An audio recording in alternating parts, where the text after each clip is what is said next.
عزیز بھائیوں، کلمے کا پہلا حصہ لا الہ الا اللہ، اس کا معنی ہے اللہ رب العالمین کے سوا کوئی معبود نہیں، کوئی معبود برحق نہیں، کوئی عبادت کے لائق نہیں، عبادت صرف اللہ رب العالمین کی۔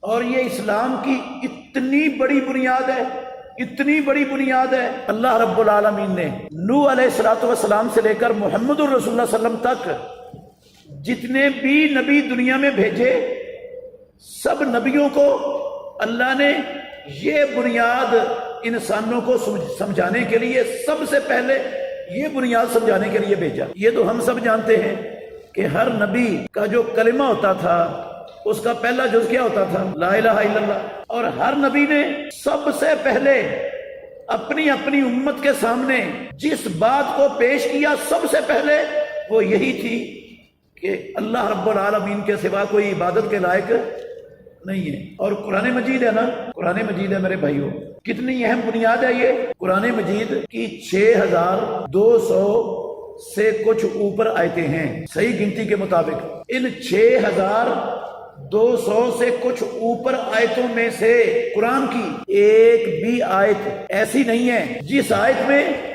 اللہ رب العالمین نے صراحتاً یا کنایاتاً اس بات کو بیان نہ کیا ہو کہ اللہ کے سوا کوئی عبادت کے لائق نہیں ہے۔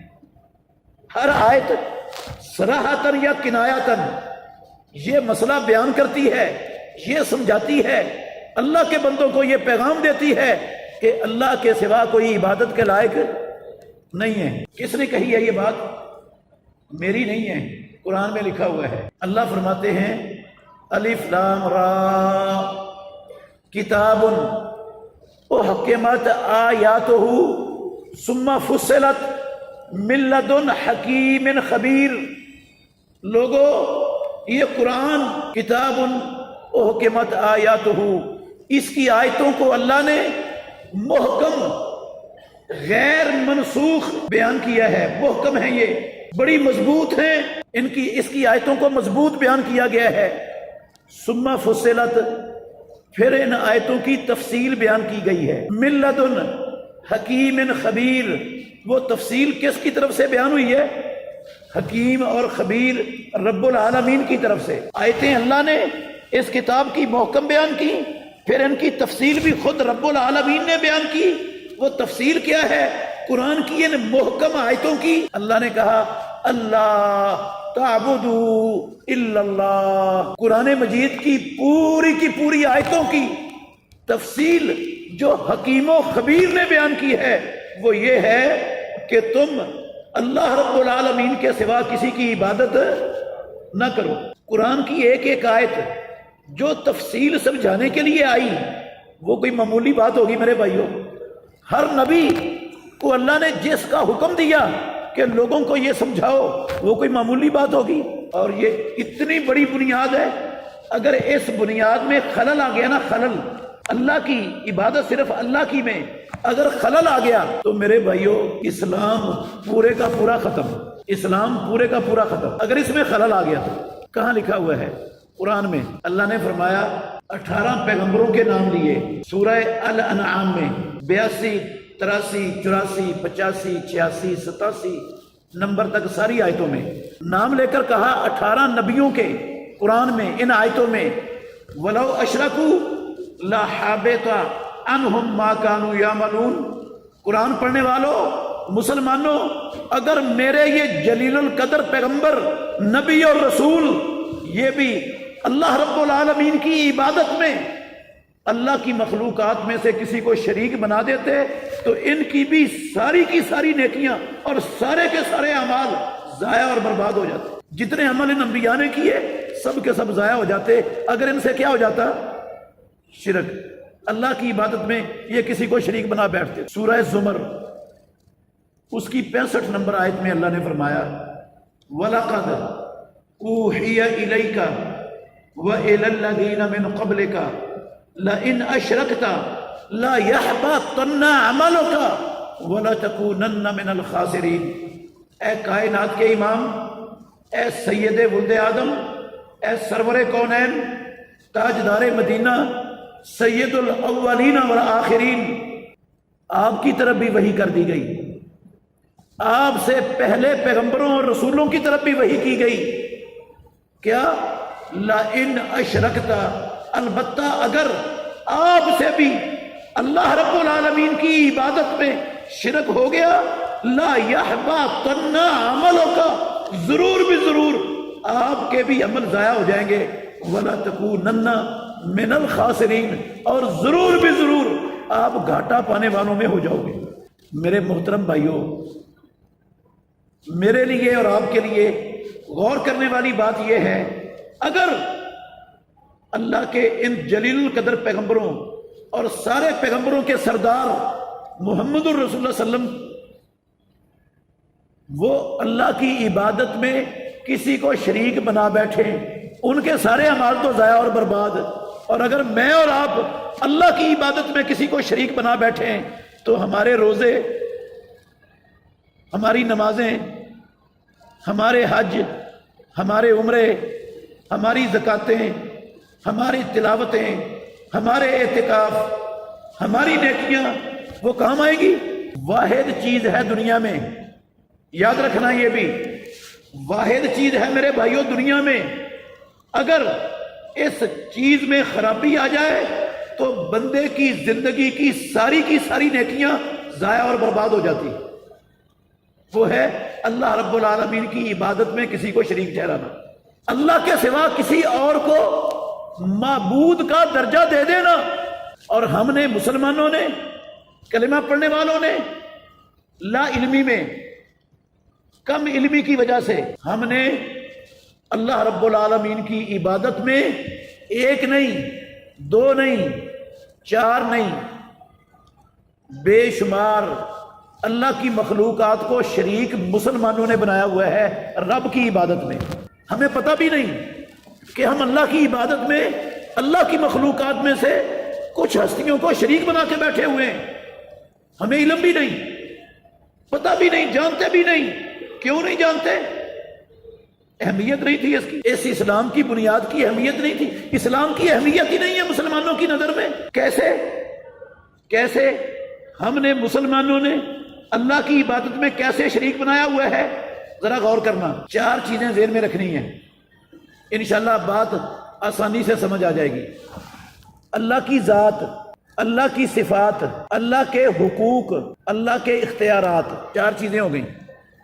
اللہ اپنی ذات میں بھی اکیلا، اللہ اپنی صفات میں بھی بے نظیر، بے مثال، اکیلا۔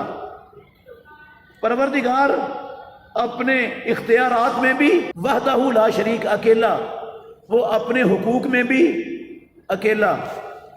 نہ اللہ رب العالمین کی ذات میں کوئی شریک ہے، نہ اللہ رب العالمین کی صفات میں کوئی شریک ہے، نہ رب العالمین کے اختیارات میں کوئی شریک ہے، نہ رب العالمین کے حقوق میں کوئی شریک ہے۔